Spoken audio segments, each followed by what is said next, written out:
ان الحمد للہ والصلاة والسلام علی رسول اللہ وعلی آلہ واصحابہ وآل بیتہ اجمعین، اما بعد۔ رب اشرح لی صدری ویسر لی امری واحلل عقدۃ من لسانی یفقہوا قولی۔ ہر قسم کی حمد و ثنا، بڑائی کی بریائی صرف اللہ وحدہ لا شریک کے لیے، اور لاکھوں کروڑوں درود جناب محمد الرسول اللہ صلی اللہ علیہ وآلہ وسلم کی ذات پر، کہ جن کی محنتوں جن کی کاوشوں کی وجہ سے آج آپ اور میں ایک اللہ کی عبادت کرنے والے ہیں۔ میرے پیارے بھائیوں، دوستوں، بزرگوں، ساتھیوں اور بہت ہی قابل احترام ماؤں اور بہنوں، ہم کلمہ طیبہ کی شرائط کا ذکر کر رہے تھے، اور ان شرائط میں سب سے پہلی شرط ہم نے ذکر کی تھی وہ علم ہے، جس کے اندر بندہ مومن اللہ تعالیٰ سے یہ کلمہ پڑھتے ہوئے معاہدہ کرتا ہے کہ میں جہالت کا انکار کرتا ہوں اور علم کا اقرار کرتا ہوں۔ جب یہ علم انسان کو حاصل ہوتا ہے تو لازماً بات ہے کہ وہ پھر دوسرا معاہدہ اللہ کی ذات کے ساتھ کرتا ہے، اور وہ یقین ہے۔ اور وہاں پہ وہ معاہدہ کیا کرتا ہے کہ میں اللہ جی ہر قسم کے شک و شبہات کا انکار کرتا ہوں اور اس دین پہ مکمل یقین کا اقرار کرتا ہوں۔ اس کے بعد وہ تیسرا وعدہ اللہ کی ذات کے ساتھ کرتا ہے جو قبول ہے۔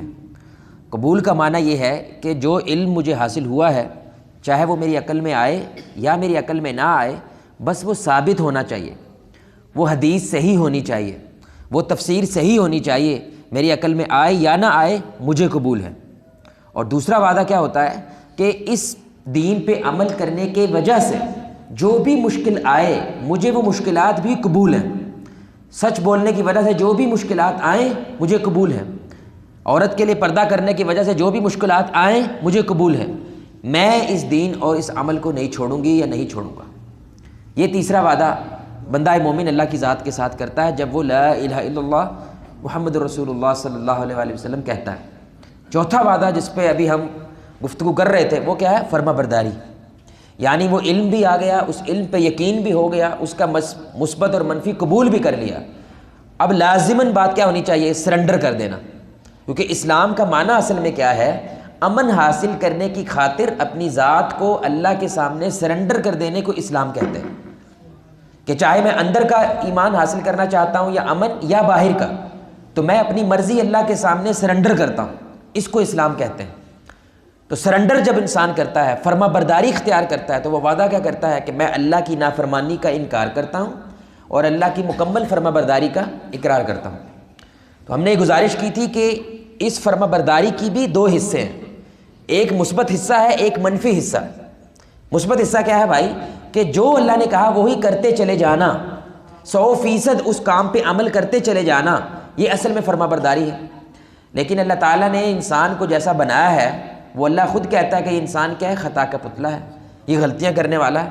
تو اس کی پھر منفی سائیڈ کیا ہے کہ اگر ایک انسان بہک جائے، وہ دین پہ عمل نہیں کر پاتا، تو یہ بھی فرما برداری ہے کہ وہ توبہ کو زندہ رکھے، بار بار اللہ کی ذات کے سامنے جا کیا کرے؟ توبہ کرے، چاہے کروڑ مرتبہ وہ پھسلے، کروڑ مرتبہ اس کو کیا کرنی ہے؟ توبہ ہے۔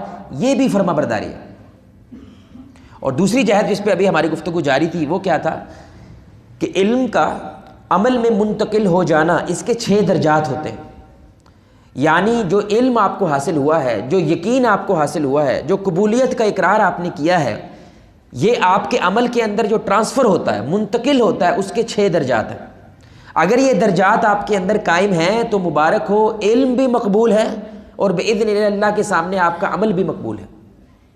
اور ہمارے معاشرے کا سب سے بڑا مسئلہ وہ یہ نہیں ہے کہ لوگ سن نہیں پا رہے یا ان کے پاس علم نہیں ہے، اصل مسئلہ بھائی کہاں پہ ہے؟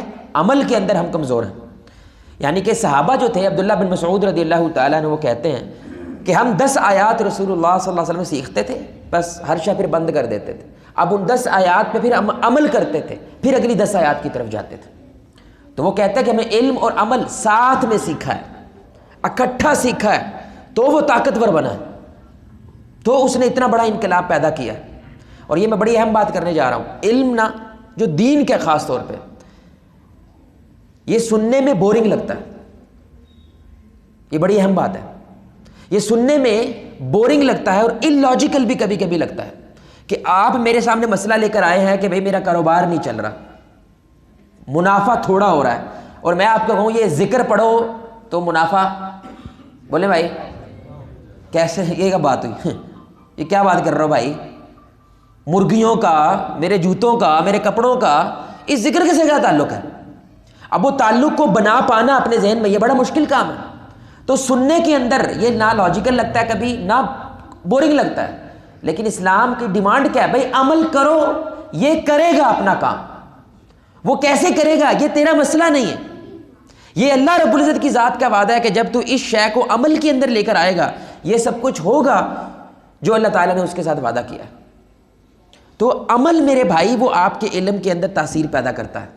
وہ عمل ہے جو آپ کو اللہ تعالیٰ کے سامنے سرخرو کرتا ہے. اگر عمل نہیں ہے تو یہ ایسا درخت ہے جس کا پھل نہیں ہے. تو جس کا پھل نہیں ہے وہ انسان اس درخت سے بھی دور ہونے لگتا ہے، اس درخت کو بھی کاٹ دینے کا دل کرتا ہے. تو اس کے 6 درجات ہیں، اور سب سے پہلے جس بندے کو علم واقعی پہنچا ہے، وہ علم اس کے دل تک پہنچا ہے، اس کے دل میں کچھ اثر ہوا ہے، تو سب سے پہلی نشانی ہم نے کہا تھا وہ کیا ہوگی بھائی؟ کسی کو یاد ہے کیا ہوگی؟ اس کی زبان پاکیزہ ہو جائے گی، اس کی زبان صاف ہو جائے گی. سب سے پہلے ایک علمی آدمی کے اندر جو تبدیلی آتی ہے وہ اس کی زبان کی تبدیلی ہے. وہ اس کی زبان زہر اگلنے کی بجائے خوشبو اگلنے لگتی ہے. اور ہم نے گزارش کی تھی کہ زبان جو ہے یہ آپ کے دل کی کیا ہے؟ کھڑکی ہے. اگر یہاں سے گند آ رہا ہے تو یہ اندر بھی گند ہے جس کی وجہ سے وہ باہر نکل رہا ہے.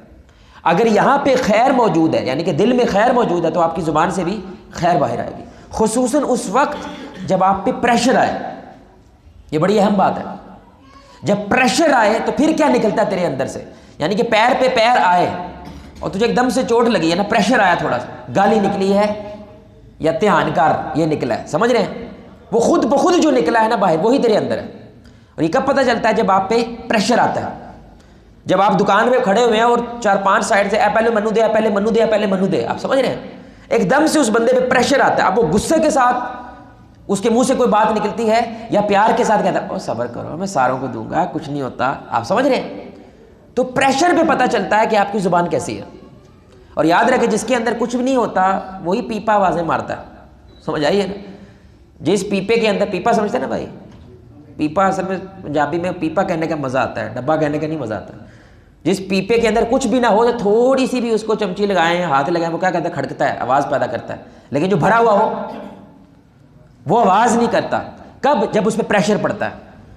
تو آپ کی زبان کا پتہ اس وقت نہیں چلتا ہے جب جی کو جی ہو رہی ہے. سمجھ آ رہی بات کی؟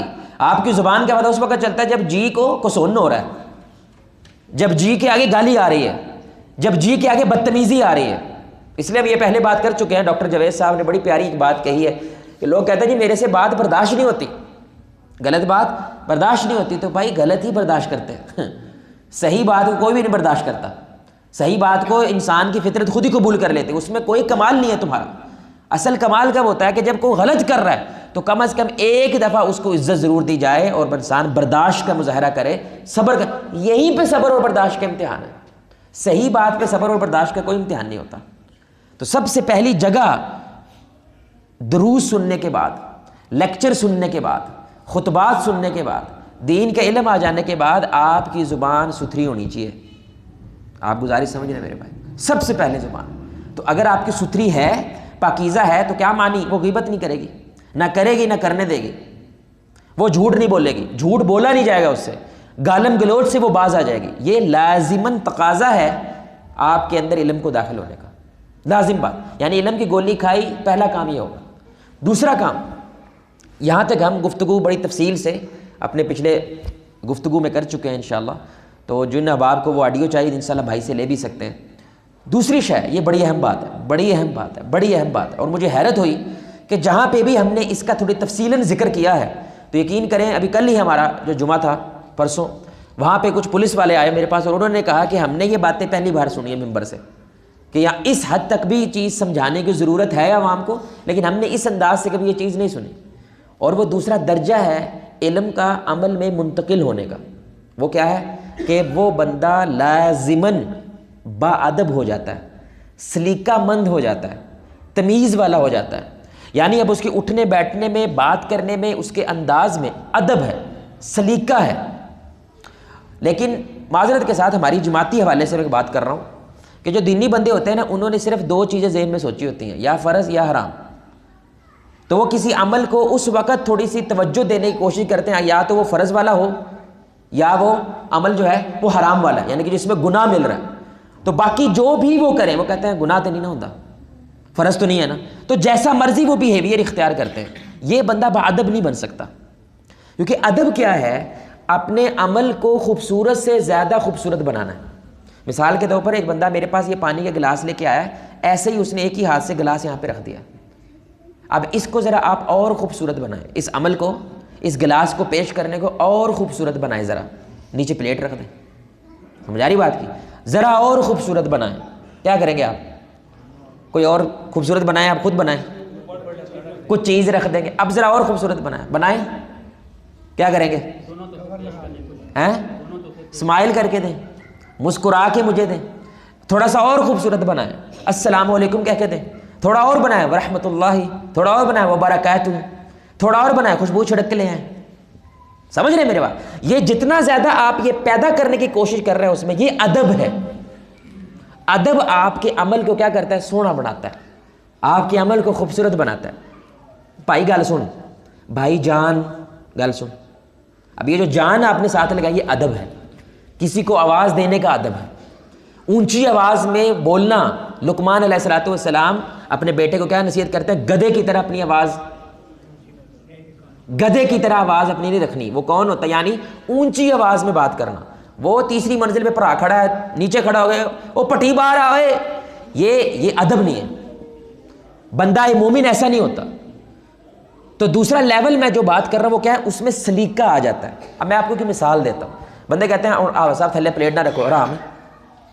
تو حرام تو نہیں ہے بھائی، ہم کس کی بات کر رہے ہیں؟ علم والے کی بات کر رہے ہیں، جاہل کی بات ہے، جاہل کے جھٹکڑے بندے کی بات نہیں ہو رہی، ہم تو علم والے کی بات کر رہے ہیں کہ ظاہر ہونا چاہیے واقعی اس بندے کو علم ملا ہے۔ اب میں آپ کو چھوٹی سی مثال دیتا ہوں، آپ یہاں سے اپنے گھر گئے اور کمرے کے اندر داخل ہوئے، کوئی بال بکھرے پڑے ہوئے ہیں، چادر ساری بکھری پڑی ہوئی ہے، چیزیں ساری بکھری پڑی ہوئی کمرے کے اندر، کمرے میں کچھ حرام کام ہوا ہے؟ بولے بھائی کیا کمرے میں یہ سارا جو روپ بنایا ہے آپ کے چھوٹے منڈے نے، کچھ اس میں حرام کام ہے؟ بولے یار بولو تو صحیح نا بھائی، نہیں ہے نا؟ لیکن آپ کو کوفت ہوگی، تکلیف ہوگی، دل بھی نہیں کرے گا وہاں پہ بیٹھنے کا۔ کیوں؟ کیونکہ سلیقے کے ساتھ کمرہ سیٹ نہیں ہے، بس یہ مسئلہ۔ جب مہمان آتا ہے تو ایسے سامان بکھرا ہوا پڑا ہوتا ہے تو آپ کیا کرتے ہیں؟ اس کے اوپر کپڑا دے دیتے ہیں۔ یہ کیا ہے؟ یہ اس کمرے کو سلیقہ مند بنا کے کسی کے سامنے پیش کرنا ہے۔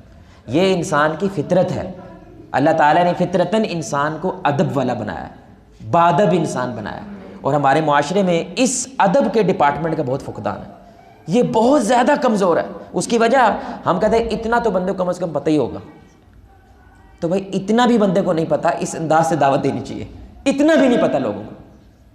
اب ہم کچھ آداب ذکر کرتے ہیں، آپ ایمان سے بتائیے گا آپ کو اس سے کوفت ہوتی ہے کہ نہیں؟ مجھے تو بھائی ہوتی ہے، بہت زیادہ کوفت ہوتی ہے۔ مثال کے طور پر جب سارے بندے یہ ٹونٹیوں کے اوپر بیٹھے ہوتے ہیں نا وضو کرنے کے لیے، اکثر احباب کیا کرتے ہیں؟ منہ پہ چھٹا مارتے نہیں ہیں، منہ کو عذاب دیتے ہیں، منہ پہ نا پانی نہیں ڈالتے، دز۔ اب جب دز اس نے کیا ہے تو ساتھ والوں پہ پانی گرتا ہے نا، بندہ کہ یار دھیان نال پائی، وہ تذاب سوٹ دیتا ہے۔ او بھائی تیرے لیے تذاب نہیں ہے نا، مجھے تکلیف ہو رہی ہے تیرے اس عمل سے۔ اور بندہ یہ مومن کیا ہے؟ اس کی زبان اور ہاتھ سے دوجا کیا ہے؟ بس میں نہیں ہوں اس سے محفوظ، مجھے تکلیف ہوتی ہے میرے کپڑوں پہ پانی گرے، تجھے مجھے محفوظ رکھنا ہے۔ یہ طریقہ ادب کے خلاف ہے وضو کرنے کا۔ وضو کرتے ہوئے کچھ بندے ماشاءاللہ گرارے کرتے ہیں، مجھے لگتا ہے اپنا میدا باہر منہ کے ذریعے کڈن گے، کرتے کہ نہیں؟ بھائی دنیا میں آپ کلے انسان ہو تو اس طرح گرارے کرنا، لیکن آس پاس کوئی بیٹھا تو ایسے گرارا نہیں کرتے، یہ صحیح نہیں ہے، کیونکہ وہ غرارے کے اندر بلغم محسوس ہوتا ہے اگلے کو، سننے والے کو، تو کسی کو بھی ایک کراہت ہوتی ہے، اس سے تکلیف ہوتی ہے، اس سے اس انداز سے نہیں کہ ہاں آپ اپنے واش روم میں اکیلے ہیں، بیسن پہ وضو کر رہے ہیں، آپ کریں۔ کچھ لوگ کیا کرتے ہیں، یہ بڑی اہم بات میں کرنے جا رہا ہوں، یہ احساس ہوتا ہے، یہ ادب ہے۔ آپ نے ناک میں سے کچھ گند باہر نکالنا ہے تو بھائی اس جگہ پہ بیٹھ کے کوشش کرو جہاں پہ وہ جو نالی پانی جا رہا ہے اس کے قریب ہو، وگرنہ آپ پہلی ٹونٹی پہ بیٹھے ہو، بندہ آخری ٹونٹی پہ بیٹھا ہے، وہ ساروں کے سامنے سے اس نے گزر کے جانا ہے، یہ تکلیف دہ بات ہے۔ آپ اس کے پاس بیٹھے، پھر کچھ لوگ کرتے ہیں لیکن اس کا خیال نہیں کرتے، وہیں پہ گند چھوڑ کے چلے جاتے ہیں، وہ گند ادھر ہی پڑا ہے جو ناک میں سے اس نے نکالا ہے۔ یہ کیوں ایسا بندہ کر رہا ہے؟ اس کو ادب نہیں ہے. یعنی کہ وضو اس نے کر لیا ہے، وضو کو سونا نہیں بنایا اس نے، اس کو خوبصورت نہیں بنایا. ایک اور مثال، لوگ لیٹرین میں جاتے ہیں، واش روم میں جاتے ہیں، اور ہمارے پبلک ٹوائلٹس آپ جانتے ہیں، یہ ایک معیار ہے UN کا، یونائٹڈ نیشن ہے نا، انہوں نے ایک معیار رکھا ہوا ہے کہ آپ نے کسی قوم کی تہذیب دیکھنی ہے، 2 چیزیں دیکھو، ان کی سڑکیں اور ان کی پبلک ٹوائلٹس. ہماری دونوں بیکار ہیں کہ نہیں ہے بھائی؟ یہ دونوں جگہ ہماری اخیر گند ہے. ہوتا ہے کہ نہیں بھائی؟ بولے ہوتا ہے کہ نہیں؟ ان 2 جگہوں سے کسی قوم کو جانچنے کا موقع ملتا ہے کہ یہ قوم جو فری کھاتے میں ان کو شے ملتی ہے اس کا استعمال کیسے کرتے ہیں، ادب سے کرتے ہیں یا بد تہذیبی کے ساتھ کرتے ہیں. اب آپ واش روم میں گئے، نظام جو گند ڈالا وہ 4 لوٹوں کا تھا، لیکن آپ 1 لوٹا بہا کے آ جاتے ہیں. یہ بے ادبی کے ساتھ ساتھ کیا ہے؟ اگلے کو تکلیف دینا بھی ہے اور اس واش روم کو گندا کرنا بھی ہے، دوسروں کے رستے میں روڑے اٹکانے جیسا ہے. اب یہ کرتا ایسا کیوں ہے؟ بندے کی سائیکالوجی کیا ہے؟ اسمیل، بدبو. اس کو بدبو آتی ہے، اس سے برداشت نہیں ہوتی، وہ صرف اپنا نظام صاف کر کے باہر آ جاتا ہے. اب وہ لوٹے اور بہانے کے لیے تھوڑی دیر اس بدبو کو، اس جگہ کو برداشت کرنا پڑتا ہے. اس سے نہیں ہوتا، یہ اٹھ کے باہر آ جاتا ہے. یہ کیا ہے؟ یہ واش روم یوز کرنے کا اس کو ادب نہیں آتا. یقین کرے کبھی کبھی مجھے سمجھ نہیں آتی، وہ جہاں پہ فلش ہوتا ہے نا، ادھر بھی پیشاب کے قطرے پڑے ہوئے ہیں، جو پاخانہ ہوتا ہے اس کے قطرے ادھر تک ہے. پتہ نہیں کیا کرتے ہیں یار لوگ اندر، مطلب سیریسلی ادھر کیسے پیشاب پہنچ گیا بھائی؟ اور رسول اللہ صلی اللہ علیہ وسلم نے کبیرہ گناہوں میں سے ایک گناہ کیا ہے؟ پیشاب کے پاخانے قطروں سے نہ بچنا. کبیرہ گناہوں میں سے ایک گناہ ہے. آپ صلی اللہ علیہ وسلم نے اپنی نظروں سے قبر میں عذاب ہوتے ہوئے دیکھا اس شخص کو جو پیشاب قطروں سے نہیں بچتا تھا، اور ہم اتنی لاپرواہی کے ساتھ اس واش روم کو یوز کرتے ہیں. میں اب کچھ آداب بتا رہا ہوں، یہ بنیادی چیزیں ہیں. پھر یہ جو رستے میں چلتے چلتے لوگ تھوک دیتے ہیں، انا للہ و انا راجعون. قسم سے کتا بھی کسی جگہ پہ کوئی پیشاب کرتا ہے، پخانہ کرتا ہے، تو وہ کیا کرتا ہے؟ بولے میں کیا کرتا ہے؟ ہاں جی، مٹی ڈالتا ہے، اس کو کج دیتا ہے. ہمارے نبی صلی اللہ علیہ وسلم نے ہمیں یہ تہذیب سکھائی ہے. پہلی کام تو ہے یہ سڑک تھوکنے کے لیے نہیں ہوتی ہے، یہ کام کرنا نہیں ہے. لیکن اگر مجبوری ہے، کوئی آپ کو تھوکنے کا مسئلہ ہے، تو تھوکنے کے بعد ہمارے نبی صلی اللہ علیہ وسلم نے باقاعدہ اپنی قمیض کا کونا لیا، تھوڑا سا تھوکنے کا اشارہ کیا، پھر صاف کیا کہ اس کو کیا کرو، پاؤں سے. بولیں بھائی پاؤں سے. آپ نے دوستوں کا آؤ یار آج کچھ کھا پی کے آتے ہیں، پارٹی کرتے ہیں، اور رستے میں جگہ جگہ پہ بلغم پڑا ہوا ہے، جگہ جگہ پہ گند ہوا ہے. اب ہمارے نا کوالٹی سٹینڈرڈ اتنا ڈاؤن ہو گیا ہے، اتنا نیچے چلا گیا ہے کہ ہمیں یہ بھی صاف ہی لگتا ہے. جیسے میں اکثر مثال دیتا ہوں نا کہ جو گندگی کے ڈھیر پہ کھڑے ہو کے سموسے بیچ رہا ہے نا بھائی، تو DHA سے کوئی بندہ آئے گا اس کو تو بدبو آئے گی، وہاں پہ اچھی خاصی بدبو آئے گی. وہ کہے گا تو کیویں کھلوتا یار اتنے؟ وہ کیا کہے گا؟ اسی تو روز میں سانو تو نہیں بدبو آتی، کیونکہ بھائی تیرا سٹینڈرڈ اتنا ڈاؤن چلا گیا ہے کہ تیرے لیے بدبو بھی خوشبو بن گئی ہے، اتنا نیچے چلا گیا. اور رسول اللہ صلی اللہ علیہ وسلم کیا کہہ رہے ہیں؟ مجھے اس دنیا میں 2 ہی چیزیں سب سے زیادہ محبوب ہیں، ایک خوشبو ہے اور دوسری نیک صالح عورت. ایک خوشبو اور دوسری نیک صالح عورت. یہ آداب بتا رہا ہوں. تو بھائی رستے میں اگر تھوکنا پڑ جائے تو کیا کریں؟ جوتے سے صاف کر دیں. آپ کی بائک ہے، بائک کے پیچھے وہ جو پانی والا واٹر پیڈ لگتا ہے پیچھے پچھلے ٹائر کے پاس، تو اکثر لوگ جو ہے تھوڑی پرانی موٹر سائیکل ان کا نہیں ہوتا، وہ 30 روپے کا یار 40 روپے کا. لیکن جس دن بارش ہو یا کسی گٹر کی جگہ سے آپ گزرے، وہ سارا پانی کیا ہوتا ہے بھائی؟ اچھے خاصے اس کے کپڑے خراب کر دیتا ہے. گنہگار ہو رہے ہیں آپ نے گناہ کمایا اگر اس کے کپڑے ناپاک کر دیے. تو کیا کرو؟ صرف 30 روپے کا اگر وہ لگا دو اس نیت سے کہ میرا پچھلے والا بندہ محفوظ رہے، جتنی دیر وہ لگا رہے گا وہ بھی عبادت ہے، وہ بھی اجر ہے. کھاتے وقت معذرت کے ساتھ کبھی کبھی میرے سے نا وہ مجلس میں کھایا نہیں جاتا. اس کی ایک وجہ کیا ہے؟ لوگ چپڑ چپڑ کرتے ہیں، یعنی کہ لٹرلی بھینس کے پاس کھڑے ہوں وہ بھی ایسی آواز نکالتے جیسے یہ آواز نکال رہا ہوتا ہے. کھاتے ہوئے آواز نہیں نکلنی چاہیے. یہ پتہ کب نکلتی ہے؟ جب بندہ بڑا لقمہ منہ میں ڈالتا ہے. اور رسول اللہ صلی اللہ علیہ وسلم نے کیا کہا؟ لقمہ چھوٹا، وہ بھی 3 انگلیوں کے زبر. 3 انگلیوں کتنے کا لقمہ آئے گا؟ اور یقین کہ اچھے خاصے کچھ علمی شخصیات ان کے پاس میں میرے سے بیٹھا ہی نہیں جاتا. میری کوشش ہوتی ہے میں جاؤں وہ کھا چکے ہوں. تو میں نے کسی دن میرے سے پھر برداشت نہیں ہوا، وہ علمی آدمی تھا، تو میں نے نا اس کے دوست کو کہا، میں نے کہا ڈائریکٹ میں نہیں کہہ سکتا، یہ بزرگ بھی ہیں میرے سے عمر میں بھی بڑے ہیں، ان کو کیسے کہا جائے کہ یار اس طرح کھانا نہ کھایا کریں. تو میں نے اس کو کہ ایک طریقہ کیا ہے دعوت دینے کا، بھائی آپ ڈائریکٹ بولیں. دوسرا اگر آپ کو لگتا ہے کہ یار معاملہ گڑبڑ ہو جائے گا تو اس کے دوست کو بول دیں تاکہ وہ اس کو بول دیں، تو یہ غیبت نہیں ہے. آپ سمجھ رہے ہیں؟ تو میں نے اس کے دوست کو بولا، میں نے کہا بھائی ذرا سمجھاؤ یار، کوفت ہوتی ہے، مطلب میرے سے تو روٹی نہیں کھائی جاتی. کہنا بسا ساڈے کول بھی نہیں کھائی جاندی. میں کہتے کیوں نہیں؟ وہی جڑا تہاڈا مسئلہ ہے, ہم عزت کرتے ہیں, رسپیکٹ کرتے ہیں. پھر میں نے ایک دو کو اور کہا, ان کا بھی یہی ایشو تھا, ساروں کو ان کے کھانے سے تکلیف ہو رہی ہے. پھر میں نے تھوڑا سا باغ تھا پاس میں, ایک پھول پکڑا, میں نے ان کو پھول پکڑایا, میں نے کہا اللہ کی قسم آپ سے محبت کرتا ہوں یار, اللہ کی قسم, لیکن یہ کام نہ کیا کرے, اس سے کوفت ہوتی ہے. کہنے آپ صاحب پہلے تسی بندے جی نے مجھے دسیا, میں اس چیز کو غلط سمجھتا ہی نہیں تھا. میں نے کہا اپنی ذات تک ہو, آوازیں لگا کے کھاؤ جب دنیا میں اکلے بیٹھے ہو, لیکن جب دوسروں کے ساتھ ہو تو یہ کھانے کا طریقہ ٹھیک نہیں ہے. تو یہ آداب ہے میرے بھائی. رستے پہ کھڑے ہونا, چوک چوراہوں پہ, یہ جائز نہیں ہے. یہ بڑی اہم بات میں کر رہا ہوں. تو صحابہ سے جب رسول اللہ صلی اللہ علیہ وسلم نے یہ بات کہی تو صحابہ کہتے ہیں یا رسول اللہ, ہمارے پاس اور کوئی جگہ ہی نہیں ہے گپ شپ کرنے کی, کھڑے ہونے کی, کیونکہ ایک ایک کمرے کا تو ان کا گھر تھا پورا. تو رسول اللہ صلی اللہ علیہ وسلم نے فرمایا اگر کھڑے ہونا ہے تو رستے کے حق ہے, اور رستے کے 4 حقوق بیان کیے ہمارے نبی صلی اللہ علیہ وسلم نے. یہ 4 حقوق رستے کے ادا کرو تو کھڑے ہو سکتے ہو, وگرنہ رستے میں کھڑے ہونا جائز نہیں ہے ایک مسلمان کے لیے. اور ہمارے علاقے میں سب کو نہیں کہہ رہا, ساری دکانوں کو نہیں کہہ رہا, جو پان شاپ ہوتی ہے نا اکثر یہ گنڈوں کی شاپ ہوتی ہے. جو علاقے کا 2 نمبر آدمی ہے نا وہ اس جگہ پہ کھڑا ہو ملے گا آپ کو.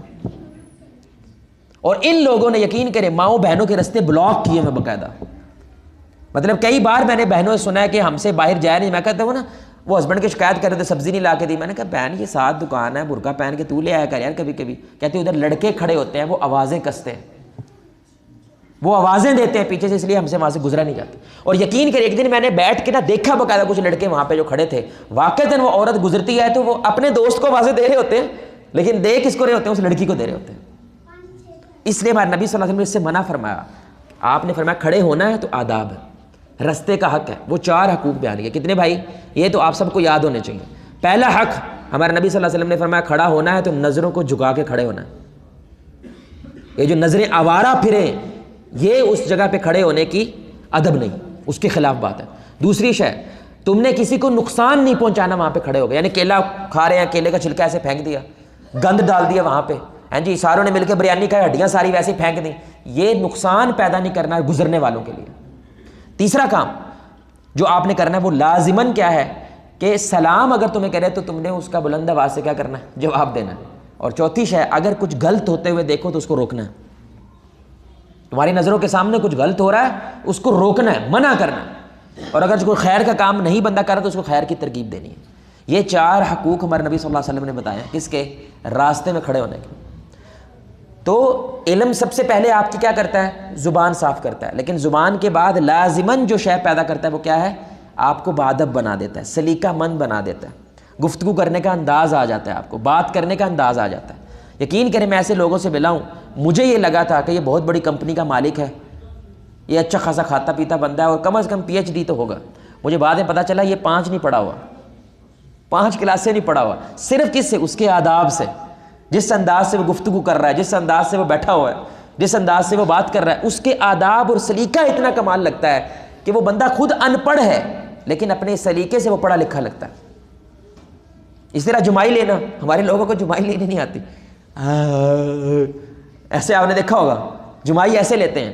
آپ جب ہنسے ہیں نا, شیطان بھی ہنستا ہے جب بندہ ایسا کرتا ہے. سیدی سے شیطان ہنستا ہے باقاعدہ بندے کے اس کرتب پہ, کیونکہ اشرف المخلوقات کیا کر رہا ہے. اور ایک حدیث میں آتا ہے آپ ہاتھ نہیں رکھتے, شیطان باقاعدہ پیشاب کرتا ہے اس کے منہ میں. استغفر اللہ. ہاتھ رکھنا جمائی, جب جمائی ہے تو کیا کرنا ہے؟ آگے ہاتھ رکھنا. رومال ہونا چاہیے بندے کے پاس. یہ آداب میں سے چیزیں ہیں, صرف کس لیے؟ تاکہ آپ کا عمل زیادہ سے زیادہ خوبصورت ہو جائے. اور میں آپ کو یقین سے کہہ رہا ہوں, اچھا خاصا ڈیسنٹ آدمی جب ان آداب میں سے کوئی چوڑ مارتا ہے نا, اس کے ساتھ بیٹھنے کا بھی دل نہیں کرتا. بات کر ایسی ان میں سے کوئی چوڑ مارے, یار کی فائدہ سارے علم تو بھی نہیں کرنا ہوتا. کچھ میں نے یقین کر اچھے خاصے دینی آدمی کو دانت دیکھے ہیں, وہ دانت تھوڑے ڈریکولا کے دانت زیادہ لگ رہے ہوتے ہیں یار, لٹرلی الی جمی ہوئی ہے ان کے دانتوں پہ, لٹرلی. تو بھائی کم از کم دانت صاف کرنا یہ آپ کی ذمہ داری ہے. رسول اللہ صلی اللہ علیہ وسلم روزے کے درمیان بھی مسواک یوز کر رہے ہیں, روزے کے درمیان بھی. ہماری بہنوں کا کوئی برقع کالا ہوتا ہے پورا پورا مہینہ نہیں دھوتی کیونکہ وہ گندہ نظر نہیں آتا. بھائی اسمیل وہ دیتا ہے, بدبو وہ پیدا کرتا ہے. تو اس لیے علماء کا کہتا ہے چھوٹی سی کوئی شیشی, خوشبو کی شیشی بندے کے پاس ہونی چاہیے, گھر میں ہو باہر ہو, کیا کرے خوشبو لگا کے نکلے گھر سے. تو یہ کیا ہے میرے بھائی؟ آداب ہیں, یہ آداب پیدا ہونے چاہیے. اور اتنی کوفت ہوتی ہے، بندہ بات کر رہا ہے، ایک دوسرے بندے سے بات کر رہا ہے اور بندہ بیچ میں آ کے بنا ٹوکے، بنا سلام کیے، بنا کچھ کے بیچ میں اپنی فلم شروع کر دیتا ہے۔ یہ مسجد میں اکثر ہوتا ہے میرے ساتھ، اور مجال ہے وہ بندہ جواب دینے دے۔ میرے سے کوئی بندہ سوال پوچھ رہا ہے، ادھر سے ایک بندہ خود جواب دینا شروع کر دیتا ہے، کیونکہ اس کو علم زیادہ آیا ہوتا ہے، یہ کہتا ہے کہ میں بتاؤں بیچ میں جا کے۔ اور یقین کرے اس وقت اس بندے سے نا اگر جائز ہوتا نا، کچھ مارنے کا دل کرتا ہے، اگر جائز ہو، جس طرح کی وہ یہ چبڑے مار رہا ہے، جس طرح کے یہ کام کر رہا ہے۔ بنیادی آداب ہے یار، دو بندے گفتگو کر رہے ہیں، تو بیچ میں آ کے اپنی بات لٹرلی شروع کر دی تو نے۔ انتظار کرتے ہیں، السلام علیکم کہتے ہیں، اگر جواب آئے تو مطلب وہ بات کرنے کے موڈ میں ہے، نہ آئے تو چلے جاؤ یہاں سے۔ فون کرتے ہیں لوگ اور پیچھے پڑ جاتے ہیں فون کرنے کے، یہ جائز نہیں ہے، یہ آداب نہیں ہے۔ جیسے آپ دروازہ کھڑکاؤ تو کتنی دفعہ کھڑکاؤ بھائی؟ بس 3 دفعہ۔ اور اگر بن بلائے آئے ہو، یہ بڑی اہم بات ہے، یہ سورہ نور ہے، بن بتائے آئے ہو، مجھے پتا نہیں تھا کہ تم نے میرے گھر میں آنا ہے، اور تم کہو کہ صاحب السلام علیکم، وعلیکم السلام، دروازہ بند، ابھی نہیں ملنا، آپ ناراض نہیں ہو سکتے، اور یہاں پہ رشتہ ختم ہے۔ آپ کر کے دیکھو کہ رشتہ ختم ہے کہ نہیں بھائی، ڈن، آج سے بعد ملنا ہی نہیں اس سے، اور ساڈے منہ تے بوا مار چھڑیا، کیونکہ یہ بے ادب آدمی ہے، اس کو تمیز نہیں ہے کسی کے گھر جانے کی۔ آپ کیا کریں، پہلے اطلاع دے کے جاتے ہیں کہ بھائی میں آپ کے گھر آ رہا ہوں، آپ ملو گے مجھے، ملاقات ہو سکتی ہے۔ آپ میری گزارش سمجھ رہے ہیں؟ یہ آداب ہے، بنیادی آداب۔ بہن بھائی بھی گھر میں آئے تو آپ کو باہر سے یا سلام کر کے اندر داخل ہونا چاہیے، کیونکہ وہ کسی بھی حالت میں ہو سکتی ہیں، کسی بھی پوزیشن میں ہو سکتی ہیں، بنیادی آداب۔ تو یہ لوگوں کو یہ آداب نہیں ہے، اور یقین کریں ہم اس نوجوانوں کے ساتھ مل کے ایک پروجیکٹ کرنے کی کوشش کر رہے ہیں کہ ہم سٹال لگائیں، ایک چوک چوراہوں کے اندر سٹال لگائیں، صرف اس آداب اور مینرز لوگوں کو بتانے کے لیے، صرف مینرز بتانے کے لیے، کہ اگر یار تم شاپر پکڑ کے کیلے کھا رہے ہو تو چھلکا باہر نہ پھینکو، شاپر میں پھینک دے بھائی، اس میں تیرا کیا جاتا ہے؟ یہ ادب ہے کیلا کھانے کا، کھانا کھانے کا۔ تو آپ میری گزارش سمجھ رہے ہیں میرے بھائی؟ تو آپ کو یہ آداب بہت زیادہ مس میچ نظر آئیں گے۔ یہ دیکھیں، یہ اسلامی ایٹیکیٹس ہیں، 10 بندے بیٹھے ہیں، ایک بندہ آئے گا ساروں سے سلام لے گا، ان سارے بندے اتنی گہری گفتگو کر رہے ہیں، السلام علیکم۔ یہ طریقہ ٹھیک نہیں ہے۔ جب کوئی بندہ مصروف ہو، کسی کام میں لگا ہوا، وہ ہاتھ آگے کرتے نہیں کرتے، بس کہتے ہیں السلام علیکم، تو مجلس میں سے ایک بھی جواب دے دے وہ سب کا ہو جاتا ہے، ایک بھی جواب دے دے وہ سب کی طرف سے سلام ہو جاتا ہے، بس بیٹھ جاؤ۔ اب وہ بندے آتے ہیں، 10 بندے بیٹھے، سارے انوینج کر کے وہ پوری مجلس کا بیڑا غرق کر دیتا ہے، کیونکہ لوگوں کو اب اس وقت یہ کہنے والی بات نہیں ہوتی، اس نے پکا برا مان جانا، وہ بہ جائے یار، سب اسی نیکیاں لین کی کوشش کرتے ہیں، اور تقریراں کرتے ہو کہ نیکیاں لیا کرو، نیکیاں لے تو غصہ آ جاتا ہے۔ نہیں، غصے کے لیے ادب نہیں ہے بھائی، یہ طریقہ کار نہیں ہے، ہمارے نبی نے ہمیں سکھایا ہے ایسا۔ تو دوسری چیز کیا ہے میرے بھائی، آپ کو آداب آ جاتے ہیں لازماً جس بندے کے اندر علم داخل ہوتا ہے۔ سب سے پہلے یعنی کہ محبت کی سٹیجز میں سب سے پہلی سٹیج محبوب کے ادب ہے، اس کی رسپیکٹ ہے، وہ اگر آپ میں نہیں آئی ہے تو ابھی آپ نے کچھ نہیں سیکھا۔ با ادب، ہاں آپ سمجھ آئے نا، با ادب با نصیب، بے ادب، کتنی مشہور کوٹیشن ہے جی، ہر اسکول کے باہر لکھی ہوتی تھی، ہر جگہ پہ لکھی ہوتی تھی۔ کیوں؟ کیونکہ ادب اگر تجھے نہیں آیا، حسن البصری رحمۃ اللہ علیہ کہتے ہیں ہم نے 30 سال علم سیکھا، اس میں 20 سال ادب سیکھا، 10 سال میں علم سیکھا، 20 سال صرف ادب سیکھا ہے کہ آپ نے اپنے استاد کا احترام کیسے کرنا ہے، ماں کو کیسے ملنا ہے، باپ کو کیسے ملنا ہے۔ میں ایک مثال دے رہا ہوں، آپ یقین کریں آپ کے بچے کی پرورش میں لازماً اچھی خاصی واضح تبدیلی پیدا ہوگی۔ بچے کو تو کہنے کے بجائے آپ کہنا شروع کر دیں، تسی، پنجابی بھی اگر بولتے ہیں تسی کہنا، تسی ایتھے آؤ، تسی میں نا لڑائی نہیں ہوتی ہے، لڑائی تو میں ہوتی ہے نا، یہ بڑی اہم بات ہے۔ بدتمیزی والا لہجہ تم میں نکلتا ہے، اپنی بیوی کو آپ کہہ کے مخاطب کرنا، یقین کرے آٹومیٹکلی عزت والا لیول بنتا ہے۔ بیوی کا شوہر کو آپ کہہ کے، آپ کھانا کھا لیں، آپ آ جائیں، آپ سمجھ رہے ہیں، یہ آپ کا لفظ ہے، با ادب لفظ ہے، کسی کو رسپیکٹ دینا ہے۔ آپ یقین کریں بچوں کو ایسا کر کے دیکھیں، آپ واضح آپ کو تبدیلی نظر آئے گی بچوں کی پرورش میں، واضح، صرف آپ کہنا شروع کر دیں۔ تو آداب ہے میرے بھائی۔ اب یہ آداب اصل میں ہر محکمے کے اندر، صلاح الدین یوسف صاحب دنیا سے چلے گئے ہیں ابھی تھوڑے عرصے پہلے ہی، ان کی کتاب ہے آداب زندگی، کیا نام ہے بھائی؟ آداب زندگی، بڑی ہی کمال کتاب ہے، ان کی بیسٹ سیلنگ کتاب تھی، وہ انڈیا کے تھے اصل میں۔ تو انہوں نے کیا لکھے ہیں، ہر شے کے آداب لکھے ہیں پوری کتاب، قرآن و سنت کے ساتھ، ہر شے کے آداب، اور وہ صبح سے دن شروع ہوتا ہے شام تک ہر ایک کام کرنے کے آداب کے۔ اب یہ کچھ لوگ ایسا کرتے ہیں، آپ نے دیکھا ہوگا، ایسے سارے دیکھ رہے ہیں اور ناڑا سے ہی کرنے لگ جاتے ہیں، ایسا ہوتا ہے کہ نہیں؟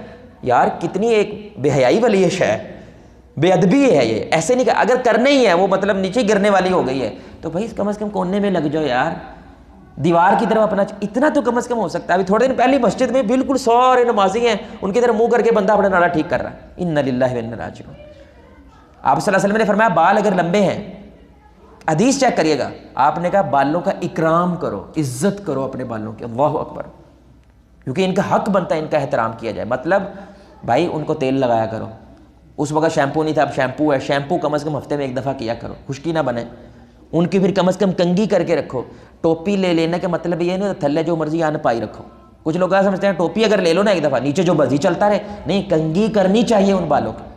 ہمارے نبی صلی اللہ علیہ وسلم نے ایک شخص کو جو دیکھو اس کے بال بکھرے ہوئے ہیں، آپ نے اسے اپنے قریب بلایا اور کہا تیرے پاس کنگھی ہے؟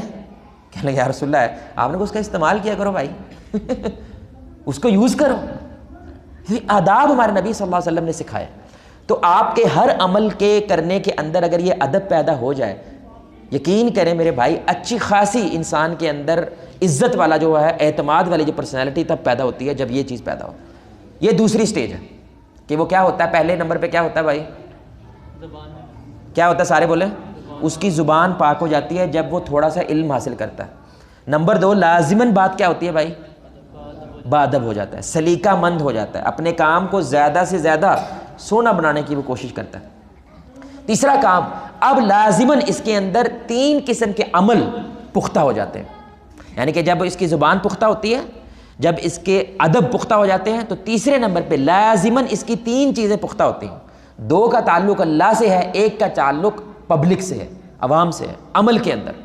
اس میں پہلی ہے نماز، وہ پہلی کیا ہے، نماز، اور دوسرا کیا ہے، روزہ۔ یہ 2 چیزیں اس کے اندر کیا ہو جاتی ہیں، مضبوط ہو جاتی ہیں، یعنی مر سکتا ہوں، یہ 2 چیزیں چھوڑ سکتا، یعنی کہ روزہ ہے تو روزہ رکھنا ہے، اور اگر نماز ہے تو روزہ تو کچھ حالتوں میں معاف بھی ہے لیکن نماز کسی بھی حالت میں معاف، یہاں تک کہ اشاروں میں پڑھی جا سکتی ہے، اشارہ کرنے کی بھی طاقت نہیں، آنکھیں بھی ایسے ایسے نہیں ہو سکتی، دماغ کے اندر تصور میں نماز پڑھنی ہے، چھوڑنی نہیں ہے، اس لیول کی وہ نماز ہے۔ اب یہ نماز، پہلی چیز نماز، دوسری چیز روزہ، تیسرا انسانوں کے ساتھ زبان کا پکا ہونا، وعدہ، جو وہ وعدہ کر دے اس کے لیے مر جاتا ہے۔ اگر اس نے وعدہ کیا ہے کہ بھائی میں 25 کو تیرے پیسے واپس کروں گا، تو کسی حوالے سے اگر نہیں کر پایا تو یہ بھی وعدہ پورا کرنے کے ساتھ ہے کہ بندے کو خود جا کے بتاؤ کہ بھائی میرا وعدہ تھا تمہارے 25 کے ساتھ، لیکن 24 کو یہ حادثہ ہوا، میرے پیسے ضائع ہو گئے، تو میں تمہیں 1 ہفتہ اور دے دو، 2 ہفتے اور دے دو، یا میرے حادثے کو گروی رکھ لو۔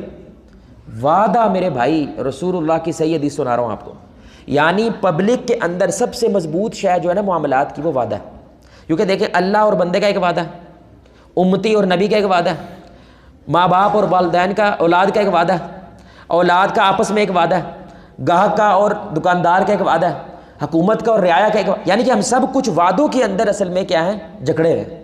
تو جو بندہ وعدہ توڑتا ہے نا، یہ صحیح بخاری کی حدیث ہے، رسول اللہ صلی اللہ علیہ وسلم نے فرمایا اس پہ اللہ کی لعنت، اس پہ فرشتوں کی لعنت، اللہ اس کے سارے اعمال برباد کر دیتا ہے۔ کیوں؟ کیونکہ جس بندے میں وعدہ وفا کرنا نہیں رہا، وہ بندہ اصل میں پورے کے پورا معاشرے کا سٹرکچر توڑ رہا ہے۔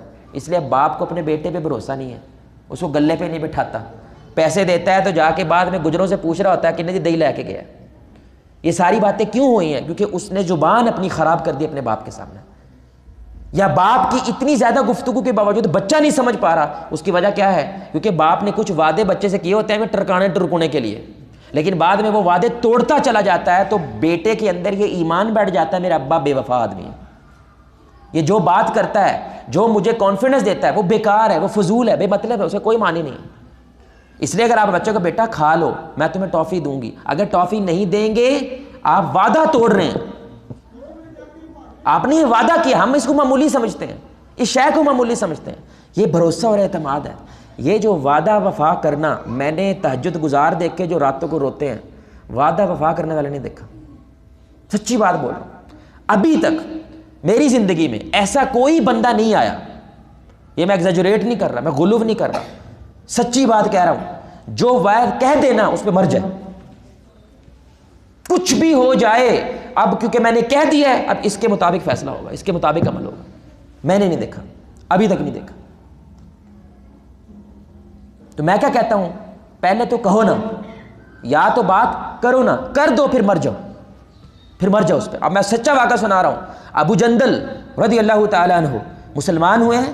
بڑی سننے کی بات ہے بھائی, ہم نے زبان کو معمولی سمجھا ہوا ہے. اس وعدے کو پورا کرنا, آپ وعدہ پورا کرنا شروع کر دیں اپنے گھر میں, اپنے اہل و عیال میں, آپ یقین جانیں ہمارے آدھے مسائل حل ہو سکتے ہیں. ابو جندل رضی اللہ تعالیٰ عنہ وہ مسلمان ہوئے, لیکن مکہ والوں نے ان کو ہجرت نہیں کرنے دی, ان کو مدینے نہیں جانے دیا, تو ادھر ہی قید کر لیا, لٹرلی زنجیروں میں باندھا. تو صلح حدیبیہ کا جو وقت تھا, رسول اللہ صلی اللہ علیہ وسلم جب آ رہے تھے ان کو پتہ چلا کہ ہمارے نبی صلی اللہ علیہ وسلم مکہ کے قریب پہنچے ہوئے ہیں, اور وہاں فلاں جگہ پہ انہوں نے کیا کہ اسٹے کیا ہے. انہوں نے بڑی کوشش کر کے اپنے آپ کو آزاد کروا لیا اور بھاگے, صرف اس لیے کہ اتنی مدت کی قید کے بعد آج میں رسول اللہ صلی اللہ علیہ وسلم کے ساتھ آزادی کی فضا میں سانس لے سکتا ہوں. کتنی بڑی بات ہے. لیکن میں نبی نے معاہدہ کر دیا تھا. معاہدہ کیا کیا؟ معاہدے میں یہ بات ہے, اگر مدینے سے بندہ بھاگ کے آپ کے پاس آ جائے تو واپس نہیں کرنا. یہ بڑی اہم بات ہے. مدینے سے بندہ بھاگ کے آپ کے پاس آ جائے, یا ہمارا بندہ آپ کے پاس آ جائے, آپ نے واپس نہیں کرنا, لیکن آپ کا آ جائے تو ہم واپس کریں گے. اتنا بڑا معاہدہ, یعنی کہ مسلمانوں کے اصل میں خلاف جا رہا ہے. لیکن رسول اللہ صلی اللہ علیہ وسلم نے یہ معاہدہ کیا کیا؟ سائن کر دیے, بھائی ٹھیک ہے, ڈن بات ہے. اب معاہدہ کرنے کے فوراً بعد ابو جندل سامنے سے آتے نظر آئے, بالکل ایک رحم والی حالت میں, کپڑے ان کے پھٹے ہوئے ہیں, بالکل ایسی حالت کسی کو بھی دیکھے کہ اس کو رحم آ جائے. تو خوش ہو کے یا رسول اللہ صلی اللہ علیہ وسلم الحمدللہ, اللہ نے مجھے آزادی دی, میں آپ کے ساتھ جاؤں گا. آپ نے کہا ہم تمہیں ساتھ لے کے نہیں جا سکتے, تمہیں واپس جیل جانا ہوگا. کیوں؟ زبان دے دی. وہ حیران رہ گئے, جو لوگ کھڑے تھے وہاں پہ حیران رہ گئے. ایویں ہمارے نبی صادق اور امین نہیں بنے کہ اگر میں نے زبان دے دی ہے تو سوچ سمجھ کے دی ہے کہ ہمارے بندے تمہارے پاس قید ہو سکتے ہیں, لیکن زبان دے دینا, وہ چاہے کافروں کے ساتھ زبان دینی ہو, پھر اس کو معاہدہ کیا کرنا ہے؟ پاسداری کرنی ہے. 2 صحابہ, باپ اور بیٹا, مجھے نام بھول گیا, وہ بھی ادھر سے چھوٹ کے وہ مدینہ پہنچ گئے الحمدللہ. لیکن جب پہنچنے لگے نا, مکہ سے نکلنے لگے, تو ابو جہل کے گروپ نے انہیں پکڑ لیا اور کہا کہ ہم جانے نہیں دیں گے, ہمارے ساتھ ایک وعدہ کرو پھر جانے دیں گے. انہوں نے کہا جی کیا وعدہ؟ انہوں نے کہا جو اگر جنگ ہوئی, جو جنگ ہونے جا رہی ہے, اگر کوئی جنگ ہوئی تو تم اس میں شامل نہیں ہوگے. اگر کوئی جنگ ہوئی تو تم اس میں شامل ہوگے. تو بدر کا یہ وقت تھا جب ان صحابہ نے ان کو بتایا کہ بھائی ہم نے تو یہ وعدہ کر کے آئے, جو پہلی جنگ ہوگی ہم اس میں شامل نہیں ہوں گے. تو رسول اللہ نے کہا پھر تم نہیں ہوگے, کیونکہ زبان دے دی. اللہ اکبر.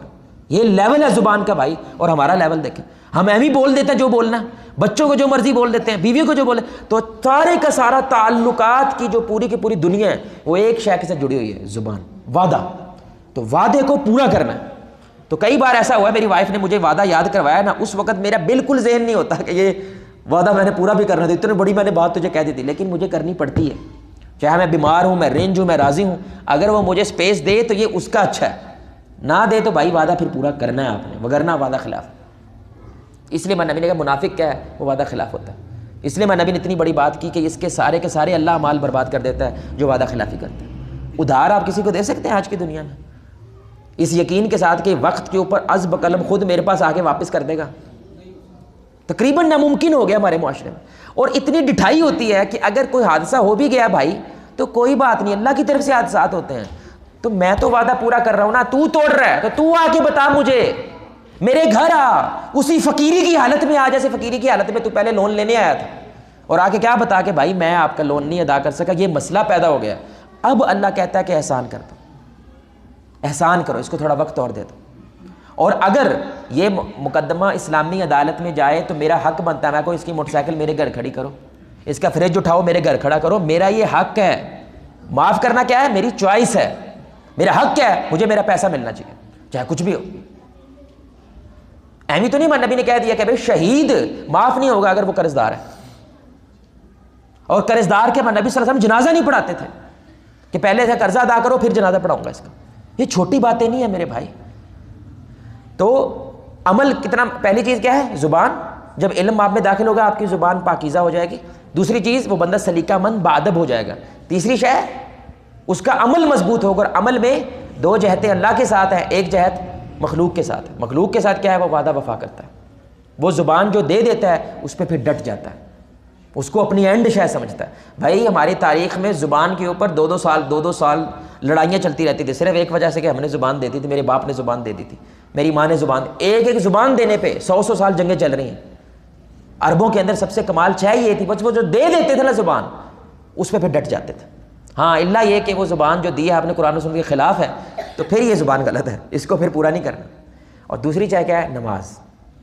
یہ ہو ہی نہیں سکتا ایک بندہ اللہ سے محبت رکھتا ہے، سچا دعویٰ کرتا ہے اور وہ نمازی نہ ہو، یہ نہیں ہو سکتا، یہ دو چیزیں جمع نہیں ہو سکتی۔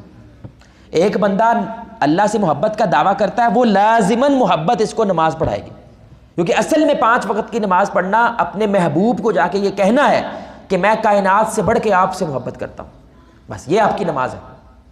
وہ حاضری لگوانا ہے اس محبوب کے دربار میں کہ میں اس کائنات میں سب سے بلند اگر کسی شے کو رکھتا ہوں تو وہ اللہ جی آپ ہے۔ اس لیے یہ جملہ سخت ہے میرے بھائی، لیکن حقیقت ہے۔ وہ کیا؟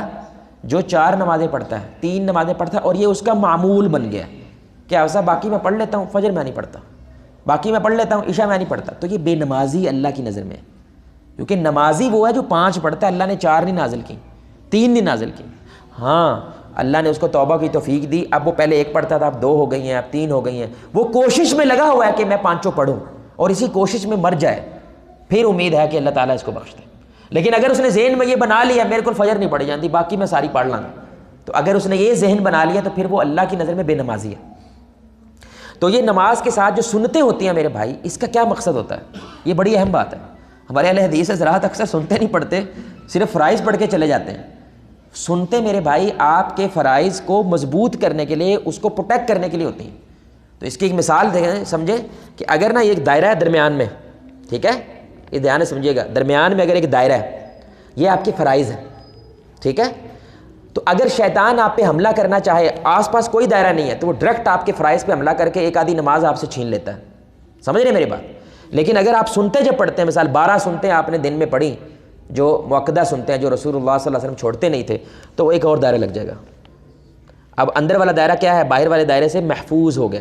اب شیطان جب حملہ کرے گا پہلے کس پہ کرے گا؟ سنتوں پہ کرے گا۔ سمجھ آ رہی ہے؟ سنتوں پہ کرے گا۔ اب آپ نے تہجد بھی پڑھنا شروع کر دی، ایک اور دائرہ لگ گیا۔ اشراق بھی پڑھنا شروع کر دیا، ایک اور دائرہ لگ گیا۔ چاشت بھی پڑھنا شروع کر دیا، ایک اور دائرہ لگ گیا۔ یہ جتنے زیادہ آپ کے نوافل بڑھ رہے ہیں، آپ کے اصل میں فرائض پروٹیکٹ ہو رہے ہیں۔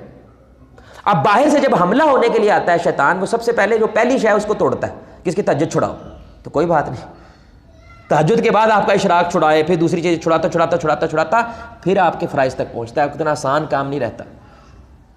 یہی مسئلہ روزوں کے ساتھ ہے کہ ایک روزہ کون ہے؟ وہ رمضان کے روزے ہیں، لیکن کیا آپ کو پتہ ہے کہ یہ روزے وہ روزے ہیں جو اللہ تعالیٰ نے آسمان سے اتارے؟ کوئی نہ کوئی کمی تو رہ جاتی ہے بھائی۔ تو اللہ کے سامنے جب یہ نمازیں روزے پیش کیے جائیں گے، وہ کمی ہوگی تو اللہ کہے گا ان کے نوافل دیکھو۔ اس لیے ہر عمل کا نفلی بھی ہے، جیسے عمرہ ہوتا ہے، ہر ایک عمل کا، زکوٰۃ ہے تو صدقات بھی ہیں، تو وہ کیا کرتے ہیں؟ آپ اس کو پروٹیکٹ کرتے ہیں۔ تو اب آپ نے ایک فرائض روزے رکھے، لیکن ساتھ میں سموار اور جمعرات کا بھی آپ روزہ رکھتے ہیں، آپ مہینے کے 3 روزے بھی رکھتے ہیں، آپ محرم کا 10ویں کا روزہ بھی رکھتے ہیں، آپ یوم عرفہ کا بھی روزہ رکھتے ہیں۔ تو یہ کیا کر رہے ہیں؟ آپ اپنے روزے کی اصل میں فرضیت کو پروٹیکٹ کر رہے ہیں۔ تو ایک تو وہ ہے نا کہ عمل جب پختہ ہو تو بندے کی زبان ٹھیک ہوتی ہے، باادب ہوتا ہے اور وہ عمل میں مضبوط ہوتا ہے۔ دوسرا، اس عمل کے اندر، نماز کے اندر اگر اللہ آپ کی نماز قبول کر رہا ہے اور یہ نماز آپ کے اندر اثر پیدا کر رہی ہے، تو لازماً اس کی سنتیں بڑھنا شروع ہو جائیں گی، اس کے دائرے بڑھنا شروع ہو جائیں گے۔ یہ ثبوت ہے کہ یہ نماز تیرے اندر اثر پیدا کر رہی ہے، اس میں وہ چاشنی ہے، اس میں وہ حرارت ہے جو تیرے اندر یہ پیدا کرتے کہ مجھے اور چاہیے، مجھے اور چاہیے، مجھے اور چاہیے، تو وہ دائرے لازماً بڑھیں گے۔ یہ کیا ہے میرے بھائی؟ یہ تیسرا درجہ۔ تو انشاءاللہ تھوڑی سی 2-3 درجات اور ہیں، میری کوشش ہے کہ آج کے درس میں یہ ختم ہو جائیں، انشاءاللہ 5-7 منٹ میں بات ختم ہو جائے گی۔ چوتھا درجہ لازماً میں لازم والی باتیں کر رہا ہوں آپ کو۔ اگر آپ کسی علمی بندے کو دیکھو نا تو اسی انداز سے دیکھا کرو، یعنی کوئی نہ کوئی عالم ایسا ہونا چاہیے جس کے ساتھ آپ جڑے ہونے چاہیے، لیکن اس عالم کو دیکھنے کا طریقہ کیا ہے میں آپ کو وہ بتانے کی کوشش کر رہا ہوں۔ میں نے ایک جگہ پہ امام حضرات کی میٹنگ تھی، تقریباً 25-30 امام ادھر اکٹھے ہوئے، تو انہوں نے کہا ٹھیک ہے جی درس ہو گیا، تو اب ہمیں کچھ کام دیں، ہمیں کچھ کام دیں، ہم وہ کام کریں گے۔ تو میں نے نا ان کو، ہم نے ایک ویژن بنایا ہوا ہے ہر بندے کے لیے جو ہمارے ساتھ گروپ میں شامل ہوتا ہے، کہ دماغ، جسم، روح اور رشتے، ان 4 چیزوں کے ہم کچھ نہ کچھ کام دیتے ہیں تاکہ اس کی زندگی میں اعتدال آئے، بیلنس آئے۔ تو ہم نے کہا آپ نے تہجد پڑھنی ہے، صرف 2 نوافل رات کو سونے سے پہلے، بس یہ بھی تہجد ہے، ایک وتر 2 نوافل، اور ایک روزہ کم از کم ہفتے میں رکھنا ہے، یا سمار کا رکھ لو یا جمعرات کا رکھ لو۔ یہ بنیادی چیزیں ہم نے بتائیں، یقین کریں ان میں سے تقریباً اکثریت انہوں نے کہا یہ امپاسبل ہے، ہم نہیں کر سکتے۔ یہ امام حضرات کے میٹنگ بتا رہا ہوں آپ کو، کیوں؟ کیونکہ ایک آدھی دفعہ تو ہو جائے گا، لیکن یہ تسلسل رکھنا کہ ہم یہاں تک مر جائیں، یہ ہمارے لیے تسلسل رکھنا یہ ممکن نہیں ہے، یہ آسان کام نہیں. انا للہ و انا راجعون. اچھے خاصے علمی لوگوں کے اندر اگر یہ مشکل کام ہو رہا ہے تو بھائی دوسروں کا کیا حال ہوگا؟ تو آپ اس کی پھر یا زبان دیکھیں، یا اس کے وعدہ وفائی دیکھیں، یا اس کے ادب دیکھیں. یہ تین چیزیں. چوتھی چیز کیا ہے؟ لازماً جب علم آپ کے اندر گھر کرتا ہے وہ آپ کی صحبت بدل دیتا ہے. وہ کیا کرتا ہے بھائی؟ اب آپ کا اٹھنا بیٹھنا جن کے ساتھ ہوتا تھا نا، وہ تھا ہو جاتا ہے، وہ ماضی ہو جاتا ہے. لازماً اس بندے کی مجلس بدل جاتی ہے. اس لیے سیانے کیا کہتے ہیں، اگر تم یہ جاننا چاہتے ہو کہ بندے کی اوقات کیا ہے، اس کے دوستی دیکھو. جیسے دوست ہیں، اگر پکھنڈ دوست آپ نے رکھے ہوئے ہیں تو جتنا مرضی نعرہ مار لو تو خود پکھنڈ ہے. کیونکہ میرے بھائی رسول اللہ صلی اللہ علیہ وسلم نے باقاعدہ کہا کہ تاثیر رکھتی ہے دوستی، کہ اگر خوشبو والے کے پاس بیٹھو گے تو کچھ بھی نہیں لیا تم نے، لیکن تم میں سے خوشبو ضرور آئے گی. اور اگر تم کسی لوہار کے پاس بیٹھو گے تو کچھ نہ بھی لو، لیکن وہ لوہار جب وہ کینچی کونچی مار رہا ہوتا ہے تو تمہارے کپڑوں پہ کچھ نہ کچھ گند وہ ڈالے گا، تمہارے کپڑوں میں سے بھی وہ اسمیل لانا لازم ہوگی. تو کبھی کبھی پتہ نہیں ہاں میں بیٹھے بیٹھے منہ گال نکل گئی، میرا دل نہیں سی، میرا ارادہ نہیں سی. یہ تیرے دوست ہے بھائی، یہ تیری وہ مجلس ہے جس مجلس میں تو بیٹھتا ہے، جس نے تیری لاشعوری طور پہ تیری شخصیت کو ایسا بنا دیا، لاشعوری طور پہ. تو لازماً بات ہے کہ اس بندے کی صحبت بدلے گی. اور یقین کرے صحبت بدلنے کے لیے نا، تھوڑی دیر پہلے ہمارے شیخ نے ہمیں یہ آیت کا ترجمہ اس انداز سے پڑھایا تو مجھے اس انداز سے نہیں پتا تھا. یہ آیت بندے کو موٹیویٹ کرتی ہے کہ بھائی میری دوستی پکی ہونی، سچی ہونی چاہیے، خیر والی ہونی چاہیے. آپ یہ آیت سنیں، اللہ تعالیٰ قرآن میں یہ کہتے ہیں کہ الاخلاء یومئذ بعضهم لبعض عدو الا المتقین. قیامت کے دن جگری دوست، لنگوٹیے یار ایک دوسرے کے دشمن بن جائیں گے سوائے متقین کے، سوائے نیک دوستوں کے. کیا معنی؟ اس دن وہ ایک دوسرے کے خلاف گواہیاں دے رہے ہوں گے، یا اللہ اس کی وجہ سے میں پون ایڈکٹ بنا تھا، اس کی وجہ سے میں نشئی بنا تھا، اس کی وجہ سے میں تو نماز پڑھنے جا رہا ہوتا تھا، یہ مجھے رستے میں لے کے کہیں اور چلا جاتا تھا. تو وہ اس پہ الزام لگائے گا، یہ اس پہ الزام لگائے گا، سوائے نیک لوگوں کے. وہ نیک لوگ جیسے دنیا میں ایک دوسرے کو پروٹیکٹ کرتے تھے، وہ قیامت کو بھی کہیں گے یا اللہ میں جنت میں جا رہا ہوں، میرے دوست کو بھی جنت میں لے جا. یعنی وہ وہاں پہ بھی دوستی نبھائیں گے، اللہ کے سامنے بھی دوستی نبھائیں گے. اچھے لوگوں میں رہے میرے بھائی. اگر آپ کمزور بھی ہوئے، اچھی دوستی سے آخرت میں بھی بچ جاؤ گے. اللہ اکبر، بہت بڑی بات ہے، یقین کریں بہت بڑی بات ہے. جیسے دنیا میں ہم ایک دوسرے کے کام آتے ہیں، ایک دوسرے کا ساتھ دیتے ہیں، ویسے ہی اللہ تعالیٰ قرآن میں کہہ رہا ہے کہ متقین لوگ قیامت کے دن بھی اپنی اس دوستی کو نبھائیں گے. وہ ایک دوسرے کے کیا کریں گے؟ شفاعتیں کریں گے. ایک دوسرے کے لیے اللہ کو کہیں گے یا اللہ یہ دنیا میں ہمارے ساتھ تھا، اسے جنت میں ہمارے ساتھ کرتے. پانچویں شے جو لازماً اس بندے میں پیدا ہوگی میرے بھائی، یہ جب کام بار بار ہوں گے نا، باادب بنے گا، اس کے اندر زبان پاکیزہ ہو جائے گی، اس کے عمل مضبوط ہوگا، اس کی صحبت بدلے گی. پانچویں شے لازم اس میں جو آئے گی وہ عاجزی ہے. وہ کیا ہے؟ جھکاؤ.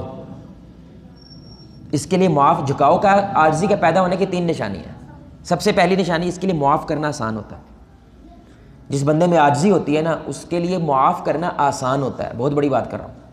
اور ہم 2 سال اپنے سینے کے اندر کھبوئی ہوتی ہیں باتیں، 2 سال بیت گئی اس بات کو، یعنی کہ 2 سال وہ وقت آگے آ چکا. یہ بندہ ادھر ہی کھڑا ہے. صرف کس وجہ سے؟ کیونکہ یہ معاف کرنے کا جذبہ نہیں رکھتا، دل سے اتارنے کا جذبہ نہیں رکھتا. دوسری شے لازماً عاجزی پیدا کرتی ہے، یہ حق قبول کر لیتا ہے. حق بات ہونی چاہیے، جتنا مرضی یہ کٹر آدمی ہو، لیکن جب حق بات آئے گی یہ جھک جائے گا، فوراً کہے گا بھائی مجھے اس بات کا نہیں. اب یہ پتہ کب مشکل ہوتا ہے؟ جب آپ نے پوری پینڈنگ سے لڑائی مول لے لی، لڑ پڑے، چنگی بلی بڑکے بڑکے مار دی سارا کچھ، اینڈ پہ پتہ چلا تو غلط تھا. سمجھ آ رہی بات کی؟ اب وہ تھوکا جو چاٹنا پڑے گا. جھکنا مطلب کیا ہے؟ جو تھوکا ہے نا تجھے، وہ کیا کرنا پڑے گا؟ اب چاٹو اسے. اوئے ہوئے یہ بڑا مشکل کام ہے. اور اب جتنا زیادہ اب پتہ لگ گیا تمہیں تو غلط تھا، جتنا تو آگے بڑھے گا اتنا زیادہ اللہ کے سامنے گنہگار ہو رہا ہے. ابھی تھوڑے دن پہلے مجھے کال آئی، یقین کریں ان کی سب سے بڑی مسئلہ ہی یہ ہے، وہ کہتے ہیں اب ہم یہ کام نہیں کر سکتے حافظ صاحب کیونکہ اس کے اوپر ہم نے 6 سال لڑائی کی ہے. میں نے کہا تم نے غلط کی ہے بھائی لڑائی، یہ کام غلط ہے. یا تو کہو نا میں جو کہہ رہا ہوں وہ غلط ہے، تم مان رہے ہو کہ تم غلط ہو، اب تو تمہیں تھوکنا چاٹنا پڑے گا بھائی، معافی مانگنی پڑے گی، جھکنا پڑے گا. حق یہی ہے، حق بات تمہیں پتہ چل گئی ہے. تو یہ کوئی آسان کام نہیں ہے بھائی. اس لیے 5ویں لیول پہ میں کہہ رہا ہوں یہ 5ویں لیول پہ جا کے یہ انسان کے اندر عاجزی پیدا ہوتی ہے، اس کے اندر یہ شے پیدا ہوتی ہے کہ میں جھک جاؤں، تو یہ لازم پیدا ہوگی۔ اور یہ آخری چیز عاجزی یہ پیدا کرتی ہے، جب کسی سے غلطی ہو جائے، اس کے دوست احباب سے جتنی بڑی غلطی ہو جائے، وہ کم از کم پہلی سوچ مثبت سوچتا ہے، لگتا ہے وہ غلط فہمی ہوئی ہے، لگتا ہے اس کے ساتھ دھوکھا ہو گیا، یعنی کہ لازماً اس کے بارے میں مثبت سوچے گا، کیونکہ جو بندہ تکبر والا ہوتا ہے وہ لازم ڈنڈا کھڑا کر لیتا ہے، لیکن جو عاجزی والا ہوتا ہے وہ لازماً سوچتا ہے پہلے میں اس کی بات سنوں گا، میں پہلے اس کے ساتھ بیٹھوں گا، پہلے میں اس کی گفتگو سنوں گا، ہو سکتا ہے کہ میری سوچ غلط ہو اور یہ بندہ ٹھیک ہو۔ یہ 3 ٹاپ لیول کی نشانیاں یہ بندے میں عاجزی ہے، یہ جھک گیا ہے۔ اور وہ میں شعر اکثر سنایا کرتا ہوں کہ پھلاں دا تو اتر بنا، اتراں دا پھر کٹ دریا، دریا وچ پھر رج کے نہا، مچھلیاں وانگو تاریاں لا، پھر بھی تیری بو نہیں مکنی، پہلے اپنی میں مکا۔ جس بندے میں ہے یہ کچھ بھی ہو سکتا ہے، نیک نہیں ہو سکتا، کچھ بھی ہو سکتا ہے، یہ اللہ والا نہیں ہو سکتا۔ جس بندے کے اندر میں ہے، جس کے لیے معاف کرنا مشکل ہے، جس کے لیے حق قبول کر لینا مشکل ہے۔ اس لیے میں مثال دیتا ہوتا ہوں کہ اگر داڑھی نہیں رکھی آپ نے، مانو کہ میں غلط ہوں، جگرا رکھو کہ بھائی میں نے غلط کیا ہے، دعا کرتا ہے، یہ عاجزی ہے۔ یہ بندہ اپنی بات کو مانتا ہے۔ لیکن ایک بندہ یہ کہنے لگ جائے، حجتیں کرنے لگ جائے، داڑھی رکھ کے تسی کی کر لیا ہے، داڑھی رکھ کے مولوی نے کی کر لیا ہے، تو بھائی یہ اب فضولیات ہیں، اب یہ تو صرف بحث برائے بحث کرتا جا رہا ہے۔ یہ 5واں لیول ہے میرے بھائی، اور آخری لیول، کیونکہ اب یہ عاجزی جب بندے میں آ جاتی ہے نا، اس کا مطلب یہ ہے کہ اس کے اوپر اللہ تعالیٰ نے جتنے انعامات کیے ہیں اس کی وجہ سے یہ جھک گیا ہے۔ آپ سمجھ رہے ہیں؟ جس کے اوپر کوئی نام نہیں ہوتا نا وہ یہ کرتا ہے، جس کا آپ سمجھے نا، آپ کو اللہ تعالیٰ نے ایک بوری دی ہوئی ہے، اس کے اندر رحمتیں بھری ہوئی ہیں، تو بوری اٹھائیں گے، جھکیں گے کہ ڈٹ جائیں گے؟ وہ بندہ جھکے گا۔ جب یہ جھک جاتا ہے نا میرے بھائی، اب یہ چس پا لیتا ہے دین کی، کیونکہ یہ میں مارتا ہے نا جب، تو پورا پنڈ اب اس کو لان لان کرتا ہے، او بس او ہار گئے ہیں، او تو بڑی اللہ کرتا سی، ہاں جی میں ہار گیا۔ تو یہ صرف اس لیے کر رہا ہے کہ اللہ راضی ہو جائے بھائی، کوئی آسان کام نہیں ہے، صرف اللہ کے لیے اتنا بڑا یہ سٹینڈ لے لیں۔ ہمارے سیاسی لیڈر صرف ایک دن یہ سٹینڈ لیں گے، ان کو لگتا ہے ہماری پارٹی ختم ہو جائے گی، یا اگر ہم نے مان لیا کہ بھائی ہم نے وہ جو فلاں پالیسی بنائی تھی وہ غلط تھی، اس کی وجہ سے یہ نقصان ہوا ہے، یہ صرف کہہ دینا ان کے اچھے خاصے ووٹ ضائع کر دیتا ہے، ان سے لوگ توڑ دیتا ہے، یہ آسان کام نہیں ہے۔ جب یہ عاجزی پیدا ہو جائے گی تو آخری لیول کیا ہوتا ہے میرے بھائی، اب یہ عمل بالمعروف و نہی عن المنکر کی مجسمہ شکل بن جاتا ہے۔ اب یہ جو کچھ اس نے حاصل کیا ہے یہ کوشش کرتا ہے اب دوسروں کو بھی ملے،